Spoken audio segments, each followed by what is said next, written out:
الحمدللہ، اللہ تعالیٰ کا لاکھ لاکھ شکر ہے کہ مالک الملک نے اپنی یاد کی توفیق اور موقع عطا فرمایا۔ لاکھوں اور کروڑوں درود حضرت محمد مصطفیٰ صلی اللہ علیہ وآلہ وسلم پر،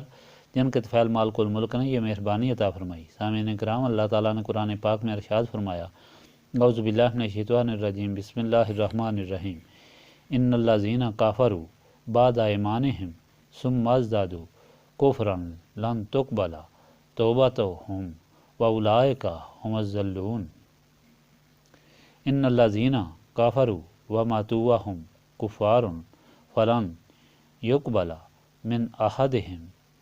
ملء الارض ذهبا ولو افتدى به اولئک لهم عذاب علیم وما لهم من ناصرین۔ جن لوگوں نے کفر کیا اور پھر اس کفر میں اور زیادہ بڑھے ایمان لانے کے بعد، تو ان کی توبہ قبول نہیں، اور یہی وہ لوگ ہیں جو گمراہ ہیں۔ جن لوگوں نے کفر کیا اور جو ان میں سے کفر کی حالت میں مر گئے، ان کی طرف سے ہرگز زمین بھر کر سونا بھی قبول نہیں کیا جائے گا، اور یہی وہ لوگ ہیں جن کے لیے دردناک عذاب ہوگا اور ان کا کوئی مددگار نہیں ہوگا۔ پچھلی مرتبہ اللہ تعالیٰ کا فرمان آپ کو ان لوگوں کے متعلق سنایا تھا جو نبی پاک صلی اللہ علیہ وآلہ وسلم کے متعلق سب کو جاننے کے باوجود ایمان نہ لائے، اور ان میں کچھ ایسے بدبخت تھے جو ایمان لانے کے بعد مرتد ہو گئے۔ وہ 12 کے قریب آدمی تھے، جن میں ابو عامر فاسق بھی تھا، جسے پہلے عامر راہب کہا جاتا تھا۔ اسے راہب اس لیے کہا جاتا تھا کہ وہ تارک دنیا تھا، بہت بڑا عالم تھا، اور نبی پاک صلی اللہ علیہ وآلہ وسلم کی بعثت کے متعلق ہر جگہ تقریر کرتا رہتا تھا کہ اللہ تعالیٰ کا آخری رسول صلی اللہ علیہ وآلہ وسلم آنے والا ہے اور ہم اس کی غلامی میں داخل ہوں گے۔ لیکن جب نبی پاک صلی اللہ علیہ وآلہ وسلم تشریف لائے تو وہ مسلمان ہونے کے بعد پھر کافر اس وجہ سے ہوا کہ اس نے محسوس کیا کہ اب اس کی وہ عزت اور احترام نہیں رہا جو پہلے تھا، کہ سب لوگ اسے بڑا بزرگ، بڑا پاک صاف اور بڑا ہی خدا رسیدہ سمجھتے تھے۔ اس طرح حارث بن سوید اور دوسرے آدمی تھے۔ یہ لوگ اسلام لانے کے بعد اسلام کے سارے علم سے واقف ہونے کے بعد پھر مرتد ہوئے، اور مرتد ہو کر کفر میں اتنے باغی ہو گئے کہ مدینہ پاک سے بھاگ کر مکہ معظمہ چلے گئے، اور وہاں جا کر انہوں نے دوسرے مشرکین اور دشمنان اسلام کے ساتھ ساز باز شروع کر دی اور دین اسلام کو مٹانے اور ہادی دین کو مٹانے کی کوشش کی۔ اس کفر میں وہ دن بدن بڑھتے گئے، بغاوت میں دن بدن بڑھتے گئے، لیکن ان میں ایک خوش نصیب حارث بن سوید تھے جنہوں نے اپنے اس کفر کی حالت میں یہ محسوس کیا کہ نبی پاک صلی اللہ علیہ وآلہ وسلم کی غلامی میں جو سرور اور کیف تھا، وہ ایک عجیب چیز تھی جو اب یکسر گم ہو گئی ہے، اور میں تو ایک عظیم عذاب میں مبتلا ہو گیا ہوں کہ میرا ایک ایک بال مجھے ملامت کرتا ہے، اور میں اس طرح اپنے آپ کو نہایت ہی ذلیل و خوار محسوس کرتا ہوں، اور اللہ تعالیٰ کی لعنت، اس کے فرشتوں کی لعنت اور اس کے بندوں کی لعنت ہم سب پر برس رہی ہے، کیونکہ انہوں نے یہ اعلان سن لیا تھا کہ اللہ تعالیٰ نے فرمایا ہے کہ لوگ جو نبی کے غلام ہونے کے بعد مرتد ہوئے، ان پر ہمیشہ ہمیشہ کے لیے اللہ تعالیٰ اور اس کے فرشتوں اور اللہ تعالیٰ کے بندوں کی لعنت برسے گی، اور ان کے عذاب میں کبھی کمی نہیں کی جائے گی۔ اس اندرونی اور بیرونی عذاب کو محسوس کرتے ہوئے حارث بن سوید نے مدینہ پاک پیغام بھیجا کہ جا کر نبی پاک صلی اللہ علیہ وآلہ وسلم کی خدمت میں عرض کرو کہ اگر میں سچے دل سے توبہ کر لوں اور ہمیشہ ہمیشہ کے لیے گناہوں سے رک جاؤں تو کیا میری توبہ قبول ہوگی؟ تو اس وقت اللہ تعالیٰ کا یہ ارشاد پاک نازل ہوا، الا الذین تابوا من بعد ذلک واصلحوا فإن اللہ غفور الرحیم۔ جن لوگوں نے گناہ کرنے کے بعد پھر توبہ کر لی اور اپنی اصلاح کر لی تو اللہ تعالیٰ بے شک غفور الرحیم ہے۔ وہ مدینہ پاک میں جا کر حاضر ہوئے اور نبی پاک صلی اللہ علیہ وآلہ وسلم کے سامنے جا کر توبہ کی اور غلامی میں داخل ہو گئے، اور اس طرح وہ سچے صحابی بن گئے، سچے تائب ہو گئے، اور بقایا ساری زندگی نبی پاک صلی اللہ علیہ وآلہ وسلم کی غلامی میں گزاری۔ اب ہونا تو یہ چاہیے تھا کہ حارث بن سوید کی یہ کیفیت دیکھ کر جو شخص مرتد ہوئے تھے وہ اور اسلام لانے کے بعد پھر کافر ہوئے تھے، وہ بھی تائب ہو جاتے اور پھر اسی سرور اور کیف کو حاصل کرتے اور حضور پاک صلی اللہ علیہ وآلہ وسلم کی غلامی سے نوازے جاتے۔ لیکن شیطان جو انسان کا دشمن ہے، وہ ان کے ذہنوں کو پر مکمل طور پر قابض تھا، اور بجائے اس کے کہ وہ تائب ہوتے، پچھتاتے اور حارث بن سوید کی طرح اطاعت میں جا کر غلامی اختیار کرتے، لیکن شیطان نے انہیں اور زیادہ گمراہ کر دیا اور ان کے دل میں یہ خیال پیدا کر دیا کہ اسلام کیا چیز ہے، مسلمان بننا کیا چیز ہے۔ دیکھو حارث بن سوید بھی تو ہمارے ساتھ مرتد ہوا تھا، اور جب مسلمان ہوا تو یکدم اس کی توبہ بھی قبول ہو گئی اور اس کے متعلق آیتیں بھی یا قرآن پاک کی نازل ہونا شروع ہو گئیں۔ اس طرح ہم بھی جب تک چاہیں گے کفر میں پھریں اور جب ہم نے ضرورت سمجھی تو ہم مسلمان ہو جائیں گے اور ہمارے متعلق بھی آیتیں نازل ہوں گی۔ اس قسم کے غلط اور باغیانہ خیالات سے انہوں نے اپنے کفر میں اور زیادہ اضافہ کر لیا۔ تو ان کے متعلق اللہ تعالیٰ نے پھر یہ فرمایا کہ جو میں نے آپ کے سامنے ابھی تلاوت کیا کہ ایسے لوگ بھی ہیں جن کی توبہ ہرگز قبول نہیں ہوگی اور ان کے لیے دردناک عذاب ہوگا، اور ایسا عذاب جس میں کبھی کمی نہیں ہوگی، کیونکہ یہ لوگ مکمل گمراہ ہو چکے تھے۔ ہر قسم کے نشیب و فراز دیکھنے کے بعد بھی ان میں یہ خیال نہ پیدا ہوا کہ ہم توبہ کریں، بلکہ اپنے کفر کے اندر انہوں نے اور زیادہ اضافہ کر لیا۔ ایسی حالت میں اللہ تعالیٰ نے فرمایا کہ ان لوگوں پر اب لعنت برسے گی، اللہ تعالیٰ کی، ان کے فرشتوں کی اور اللہ تعالیٰ کے بندوں کی، اور ان پر سخت دردناک عذاب ہوگا اور ان کا کوئی مددگار نہیں ہوگا۔ اور یہ لوگ اگر زمین بھر کر بھی سونا اللہ تعالیٰ کے راستے میں خیرات کریں گے تو قبول نہ ہوگا۔ یہ ارشاد پاک اس لیے ہوا کہ یہ لوگ جو مرتد ہوئے تھے یا اپنے مذہب اور خیال کے مطابق جو باتیں کرنے والے بھی تھے، سخاوت بھی کرنے والے تھے، خیراتیں بھی کرنے والے تھے، تو لوگوں کو یہ خیال پیدا ہوتا تھا کہ اتنی خیراتیں کرتے ہیں، اتنے سخاوت کرتے ہیں، شاید ان کے گناہ اس سلسلے میں بخش دیے جائیں۔ تو اللہ تعالیٰ نے ان کے اس خیال کو باطل قرار دے دیا اور فرمایا کہ ان کا یہ خیال غلط ہے۔ یہ گمراہ ہو کر کفر میں اتنے دور چلے گئے ہیں کہ اب اگر زمین سونا کی بھر کر بھی خیرات کریں تو تب بھی ان کی یہ خیرات قبول نہیں ہوگی اور ان کو معافی نہیں ہوگی، بلکہ یہ ہمیشہ ہمیشہ کے لیے رد کر دیے گئے ہیں اور یہ اللہ تعالیٰ کی لعنت اور عذاب جہنم میں گرفتار رہیں گے۔ سامعین کرام، اس سلسلے میں چند باتیں سمجھنے والی ہیں، اور یہ ہیں کہ بعض لوگ جو دین سے ناواقف ہوتے ہیں یعنی اس رسول صلی اللہ علیہ وآلہ وسلم سے محروم ہوتے ہیں، ان کے دل میں اس طرح خیال پیدا ہوتا ہے اور ہوا ہے، اور اسی پر انہوں نے اپنا عقیدہ بنا لیا ہے کہ مال زندگی صرف دنیا میں ہے، جو بھی کیا جائے مرنے کے بعد اس سے کوئی فائدہ نہیں پہنچ سکتا، حالانکہ یہ بات غلط ہے۔ یہ فرمان الہی ان کے لیے ہے جو کفر کی حالت میں مرے، جو اسلام کی حالت میں مرے، اللہ تعالیٰ اور رسول پاک صلی اللہ علیہ وآلہ وسلم کی تابعداری اور غلامی میں ان کے لیے اگر مرنے کے بعد بھی خیرات کی جائے تو وہ ان کے لیے مامن و ممدو اور فلاح کا سبب بنتی ہے۔ حدیث پاک میں آیا ہے کہ مردہ اپنے لواحقین کی طرف خیرات اور نیک مال کا اسی طرح محتاج اور منتظر ہوتا ہے جس طرح کہ ایک ڈوبنے والا مسافر امداد کا منتظر ہوتا ہے کہ کوئی یہاں پہنچ جائے اور مجھے بچا لے، اور جب اس کا کوئی رشتہ دار اور کوئی تعلق دار اس کے لیے کوئی نیک عمل کرتا ہے تو اس کا ثواب اس کو پہنچتا ہے اور اسے سہولت حاصل ہوتی ہے، اور وہ اللہ تعالیٰ سے پوچھتا ہے کہ باری تعالیٰ مجھے یہ سہولت کس طرح دی گئی؟ تو حکم ہوتا ہے کہ تمہارے فلاں رشتہ دار نے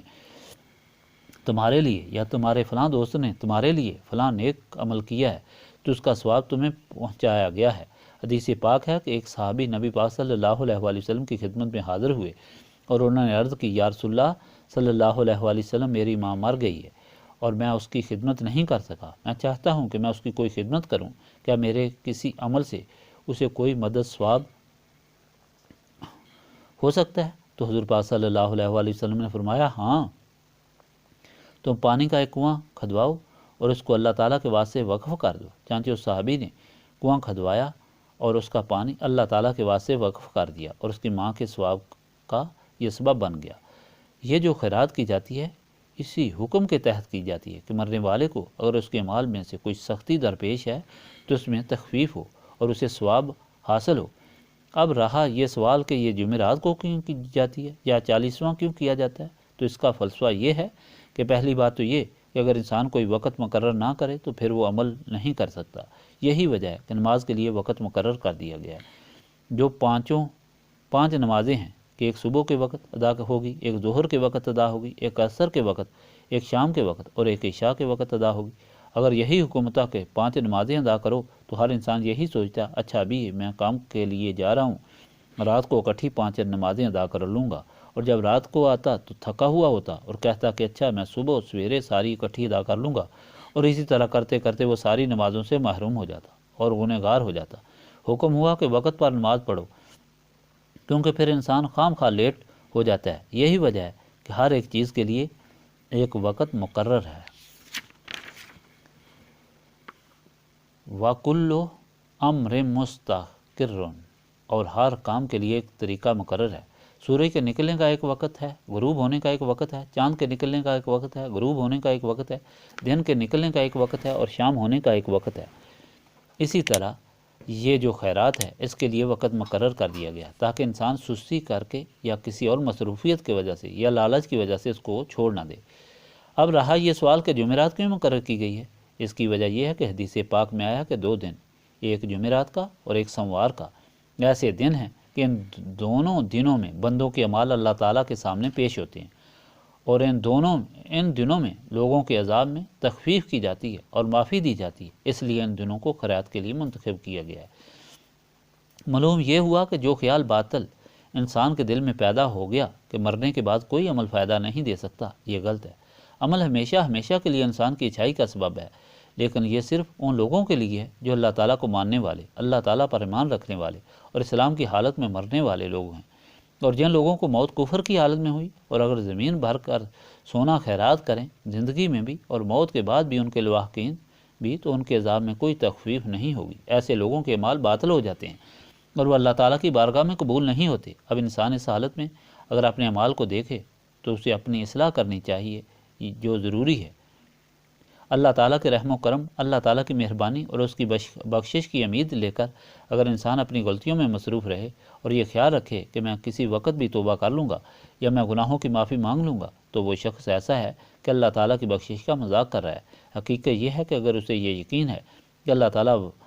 کہ واقعی اللہ تعالیٰ کے حکم کے مطابق زندگی گزارنا ہی حقیقت ہے اور اسی میں نجات ہے، تو پھر وہ کبھی اس یقین کے خلاف عمل نہیں کرتا، اور اس وقت جب اسے یہ یقین حاصل ہو اسی وقت وہ تائب ہو جاتا ہے۔ جو شخص اس عمل کو مؤخر کر دے وہ دراصل اللہ تعالیٰ کے حکم پر یقین نہیں رکھتا اور وہ کفر کی حالت میں مرتا ہے، اور ایسے لوگ آخرت میں جا کر پچھتاتے ہیں اور اس وقت ان کے لیے کوئی نجات کا ذریعہ نہیں ہوتا۔ حدیث پاک میں آیا ہے کہ قیامت کے دن جس شخص کو سب سے کم عذاب ہوگا اللہ تعالیٰ اسے بلائے گا اور بلا کر اس سے پوچھے گا کہ اگر ساری دنیا تم کو دے دی جائے اور پھر اس دنیا کو تم سے لے لیا جائے اس بدلے میں کہ تمہارے عذاب میں ایک لمحہ کے لیے تخفیف کی جائے، تو کیا یہ سودا تمہیں منظور ہے؟ کہ وہ انسان عرض کرے گا یا اللہ مجھے بالکل منظور ہے، ساری دنیا مجھ سے لے لی جائے اور ایک لمحہ مجھے اس عذاب سے چھٹکارا ملے۔ اللہ تعالیٰ یہ فرمائے گا میں نے دنیا میں تجھ سے اس کے مقابلے میں بہت کم مانگا تھا، لیکن اس وقت تم نے میرا حکم نہیں مانا اور شیطان نے تمہارے اندر جو لالچ پیدا کیا تم اس میں گمراہ رہے ہو، لہٰذا تم اسی میں رہو اور یہ عذاب تم کو اس طرح ہوتا رہے گا۔ سامعین اکرام، یہ سارے ارشادات سننے کے بعد یہ بات واضح ہو جاتی ہے کہ انسان سب کو جاننے کے باوجود علم حاصل کرنے اور علم رکھنے کے باوجود بھی گمراہ ہو سکتا ہے، اور وہ گمراہ اس لیے ہوتا ہے کہ شیطان اس کے دل و دماغ کو سیاہ کر دیتا ہے، اور جب دل و دماغ سیاہ ہو جائیں تو پھر اچھائی اور برائی میں تمیز نہیں رہتی۔ وہ بری چیز کو اچھی اور اچھی چیز کو بری سمجھتا ہے اور کسی نصیحت کو قبول کرنے کے لیے تیار نہیں ہوتا۔ حدیث پاک میں آیا ہے کہ جب انسان سے کوئی غلطی ہوتی ہے تو اس کے دل میں ایک داغ لگ جاتا ہے، اگر وہ توبہ کر کے اس داغ کو دھو ڈالے تو وہ اللہ تعالیٰ کی بندگی میں زندگی بسر کرنا پسند کرتا ہے، لیکن اگر وہ اس داغ کو نہ دھوئے تو وہ داغ بڑھنا شروع ہو جاتا ہے، یہاں تک کہ اس کا سارا سینہ سیاہ ہو جاتا ہے، اور پھر اس کی حالت اس طرح ہو جاتی ہے جس طرح کے چکنے پتھر کی کہ اس پر کوئی چیز نہیں ٹھہرتی، یا الٹے برتن کی کہ جس میں کوئی چیز نہیں آتی، وہ کوئی نصیحت قبول نہیں کر سکتا، اور اس طرح گمراہی پر گمراہی کرتا چلا جاتا ہے اور زیادہ سے زیادہ عذاب کا حقدار ہوتا ہے۔ لیکن یہ ان لوگوں کی حالت ہے جو شیطان کے قبضے میں آ جاتے ہیں اور دل و دماغ ان کے سیاہ ہو جاتے ہیں۔ جن لوگوں کا تعلق نبی پاک صلی اللہ علیہ وآلہ وسلم سے ہوتا ہے، جنہیں نسبت رسولی صلی اللہ علیہ وآلہ وسلم حاصل ہوتی ہے، تو اس نسبت کی وجہ سے اور نور نبوت سے ان کے سینے منور ہو جاتے ہیں، دل و دماغ روشن ہو جاتے ہیں اور انہیں برائی اور اچھائی میں تمیز حاصل ہو جاتی ہے، اور وہ اپنی زندگی اللہ تعالیٰ اور رسول صلی اللہ علیہ وآلہ وسلم کی غلامی میں گزارنا ہی اپنی سعادت سمجھتے ہیں، اور اسی زندگی میں وہ لطف محسوس کرتے ہیں، اگرچہ انہیں اس زندگی میں کئی مشکلات درپیش ہوتی ہیں۔ یہی وجہ ہے کہ یہاں نسبت رسولی صلی اللہ علیہ وآلہ وسلم کی تعلیم دی جاتی ہے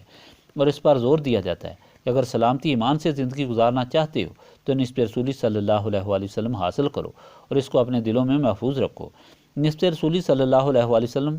کو حاصل کرنے کے لیے سینوں کی صفائی کی ضرورت ہے، اور سینے صاف یاد الہی سے ہوتے ہیں۔ اسی غرض کے لیے یہ محفل منعقد کی جاتی ہے کہ جو لوگ اس قیمتی دولت کو حاصل کر کے اللہ تعالیٰ کی بندگی اور رسول پاک صلی اللہ علیہ وآلہ وسلم کی غلامی میں زندگی گزار کر دونوں جہانوں کے غموں سے نجات حاصل کرنا چاہتے ہیں وہ یہاں کر بیٹھیں اور اللہ تعالیٰ کی یاد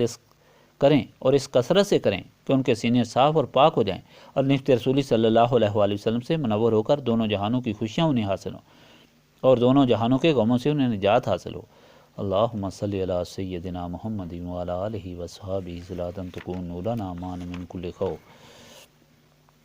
لا الہ الا انت سبحانک انی کنت من الظالمین